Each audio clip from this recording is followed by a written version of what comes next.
চট্টগ্রামের ঘটনা শুনে থাকবেন। এক কুলাঙ্গার, কি নাম তার, চিন্ময় কৃষ্ণ নাকি, চিন্ময় কৃষ্ণ, চিন্ময় কৃষ্ণ দাস। সে সেখানকার মূর্তি পূজার ধর্মের লিডার। সে দেশের স্বাধীনতাকে অপমান করেছে। স্বাধীন বাংলাদেশের শত্রু। তার দল ইসকন, এই দাস এবং দাসের দল ইসকন বাংলাদেশের স্বাধীনতার শত্রু, বাংলাদেশের মুসলমানের শত্রু, বাংলাদেশের সাম্প্রদায়িক সম্প্রীতির শত্রু। অত্যন্ত পরিকল্পিতভাবে হিন্দু মুসলিম দাঙ্গা বাংলাদেশে সৃষ্টি করে দেশকে অস্থিতিশীল করে তোলার শয়তানি চক্রান্তে লিপ্ত। একজন মুসলমান আইনজীবীকে তারা আদালতে হত্যা করে ফেলেছে। আমরা তাদেরকে জামাই আদর করে পালি, আর তারা আমাদেরকে হত্যা করে। এই পরিস্থিতি আর বরদাস্ত করা যাবে না।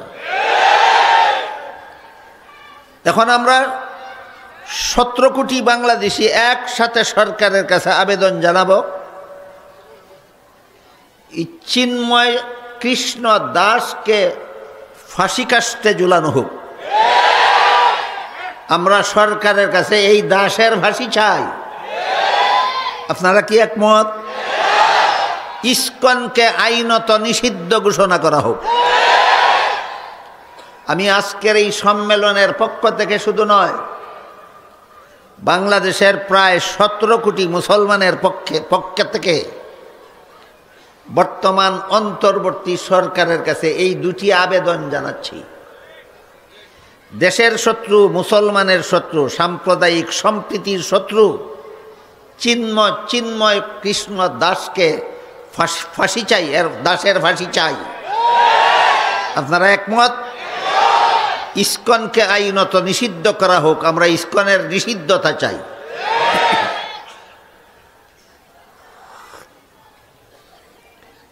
কোরআন স্বাধীনতা দিয়েছে, তোমার ধর্ম তুমি পালন করো। অন্য ধর্মের উপর আঘাত করার কথা কোরআনে বলে নাই। লা ইকরাহা ফিদ্দীনের অর্থ এটা নয় যে তুমি অপরের ধর্ম সহ্য করতে পারবে না, এটা না। লা ইকরাহা ফিদ্দীনের অর্থ হলো তুমি অন্যদের ধর্ম পালনে বাধা দিবা না।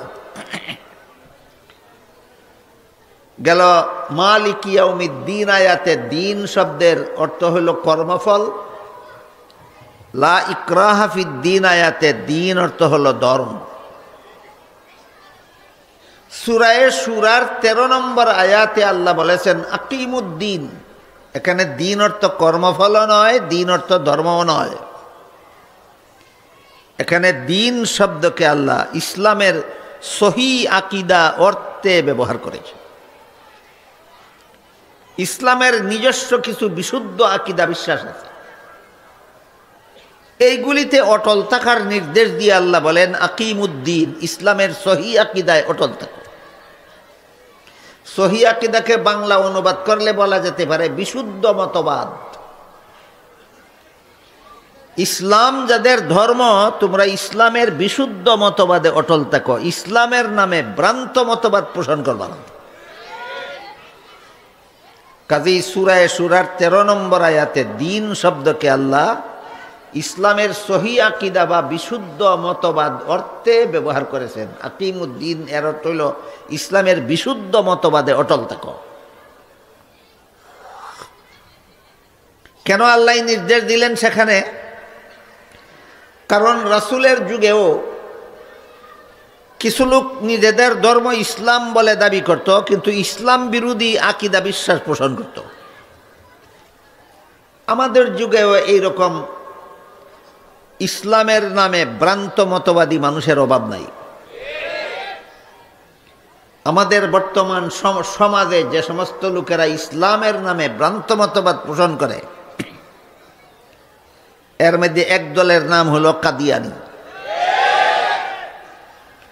কাদিয়ানীরা নিজেদের দলের নাম দিয়েছে আহমদিয়া মুসলিম জমাত।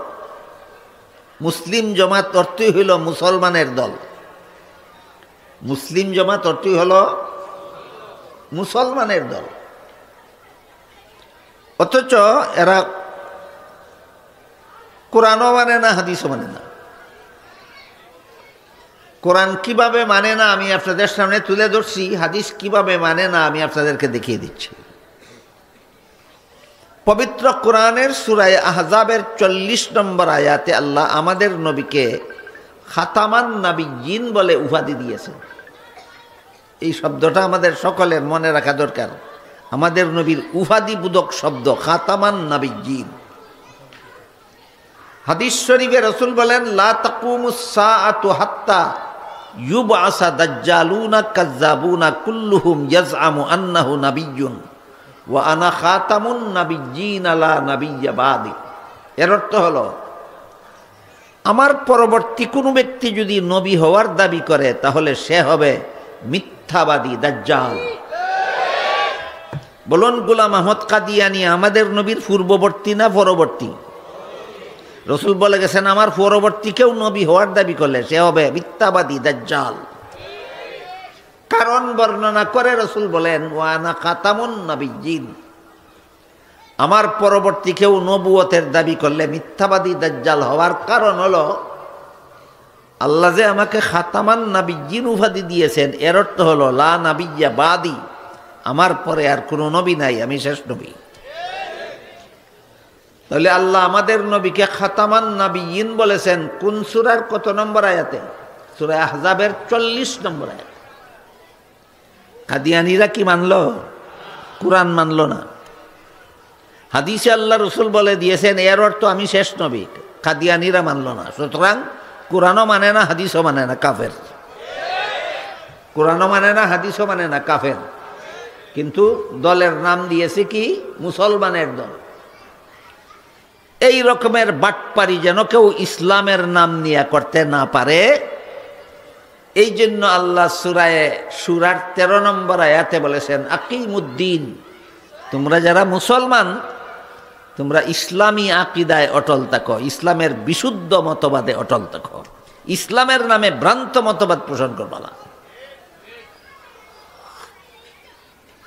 ভ্রান্ত মতবাদ দুই ধরনের আছে। এক ধরনের ভ্রান্ত মতবাদ পোষণ করলে আর মুসলমান থাকে না, কাফের হয়ে যায়, যেমন কাদিয়ানী। কাদিয়ানীদের ভ্রান্ত মতবাদ এই পর্যায়ের যে এর দ্বারা মুসলমান থাকে না, কাফের হয়ে যায়। আর এক ধরনের ভ্রান্ত মতবাদ আছে, এই ভ্রান্ত মতবাদ পোষণ করলে পরিষ্কার কাফেরও হয় না, নির্ভেজাল মুসলমানও থাকে না। কাফেরও হয় না, নির্ভেজাল মুসলমানও থাকে না। এরকম ভ্রান্ত মতবাদের একটি উদাহরণ হলো নবীগণকে গুনাহগার মনে করা। কোনো নবীকে গুনাহগার মনে করা, এটাও ইসলামের নামে একটা ভ্রান্ত মতবাদ। এর দ্বারা কাফের হয় না, কিন্তু নির্ভেজাল মুসলমান